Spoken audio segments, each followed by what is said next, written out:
It means taking a stand for you. It means delivering. It means coming through. What if you don't keep your commitment, Les? What if you give it everything you have and you come up short? Or if you don't give it everything you have, what if you get weak along the way and you throw in a towel on yourself, you surrender to your emotions? What then? A lot of people become discouraged, they become frustrated, and they say, oh, what the heck? And they go back to doing what they were doing before, saying it doesn't work. Life happens. Things happen out of your control. Now you can either respond to that in the way you should, or you can let that mess you up. It's not what happens to you in life that determines your future. It's how you respond to what happens to you that determines your future. I fail over and over and over again in my life. And that's why I succeed. You get to make a choice. Is failure going to break you, or is failure going to make you? You get to decide. Failure doesn't. You're not finished. If you're alive, you're not finished. No, you got another gear in you. So everybody, I can, because I'm capable. I will, because I'm strong. I must, because they count on me. It's going to take everything in you that your life deserves the concentrated effort to begin to look at how is it that I can express more of me?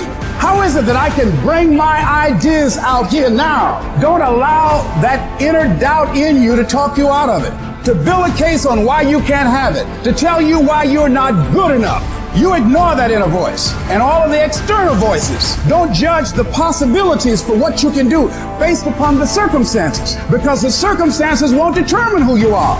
Don't determine what you're able to do based upon your resources. Don't determine what's possible for you based upon where your life is right now. Where your life is right now is not you. That's just what it is right now. If you're coming back from adversity and devastation, it's unlimited of what you can do.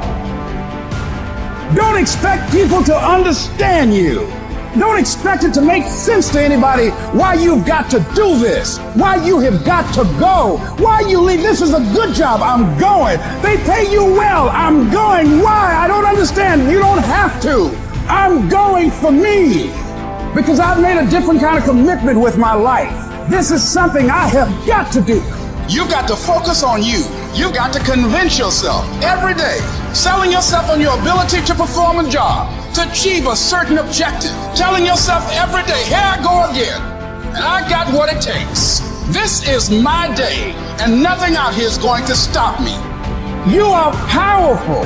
You direct the power in your life. Whatever your life is right now, it is a duplication of your consciousness. It's a result of how you have decided to use your power. And you've got the power to change that. But you don't know what has happened to me. It really doesn't matter what has happened to you. The only thing that really matters is what are you going to do about it? I can become upset, nervous, weak about it, or I can say, it's okay. Make it okay. If it becomes hard, then do it hard. But many of us just stop dead in our tracks. I don't know what to do. You do know what to do. You've got genius in you. Challenge yourself, push yourself, make yourself come up with something. Use your imagination.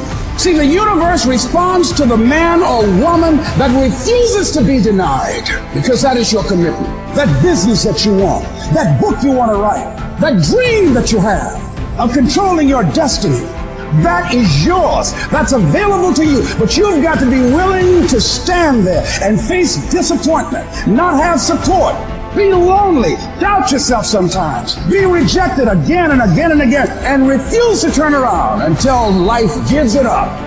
Nothing can resist a person that has that kind of commitment. There's two sides of pain. There's one side of pain that's the suffering and the discomfort side of pain. But then there's another side of pain that's called effort. It's called glory. And if you never tap into it, it's because the first time you felt it, you backed off. The first time you felt, that burn. The first time you felt that it's too much. And we rationalize with ourselves to where we automatically stop. That's why a bunch of us give up so much in life so quickly. But suppose I told you the greatest pain of my life is the reason I'm standing here today. See, sometimes we think the pain is what controls us. It's actually our subconscious mind that if we ever tapped into that, that's what dictates most of our lives.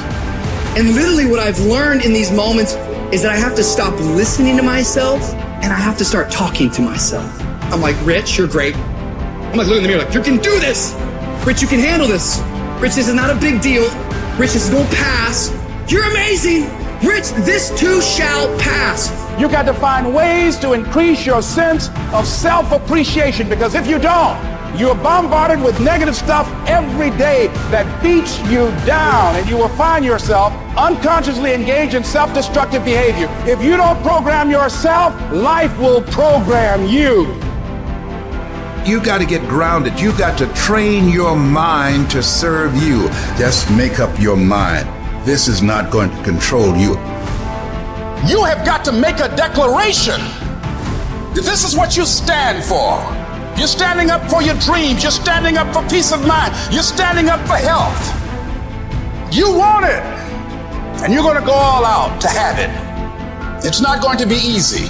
When you want to change, it's not easy. If it were in fact easy, everybody would do it. But if you're serious, you'll go all out and say, in spite of this, I'm in control here. I'm going to turn this situation around. I'm not going to sit back and moan and cry over what happened and what went wrong and who did what. I'm going to do something about this situation. When God gives you a dream, the dream will always be tested. The pressure in your life right now has a purpose. It's not crushing you. It's pushing what's on the inside of you out. It shows you who you are. It's a dog fight. It hadn't been easy. It's a dog fight. The road hadn't been success, like it's just a paved road and like each he go this way. It's been rough. It's been crooked. It's been hard. But I've made up in my mind that I will get a reward for the pain that I go through. I will not stop in the middle of the process. I will not be defeated. I will not be destroyed. I will take everything that happens in my life and I will allow the pain to push me to greatness. You will not break me. You will not stop me. You will not defeat me. The only way I lose is if I quit. It's going to be a dog fight. I choose to fight back. Life is rough. You can allow it to destroy you, or you can allow it to build you up. Draw the line, ladies and gentlemen, and just say enough is enough. Get out of that narrow-mindedness. Get out of that defeated mentality. Get away from that circle. Get away from those people that don't wish you any good. Get away from those people that don't want you to succeed. Get out of the tent. Get out! There's nothing as powerful as the human spirit. You can't destroy it. You can pervert it, but you can't destroy it. If you lose a job, keep the faith. If you lose a spouse, keep the faith. If you have to downsize, keep the faith. If you have to move in with your mama, keep the faith. If you're at your wit's end, keep the faith. If you have to catch the bus, keep the faith. If you have to dub, keep the faith. If you get sick, keep the faith. If you lose your kidneys, keep the faith. If you got heart trouble, keep the faith. You might not get a new heart, but you gotta keep your faith. If you can't fly, run. If you can't run, walk. If you can't walk, crawl. But by all means, keep moving.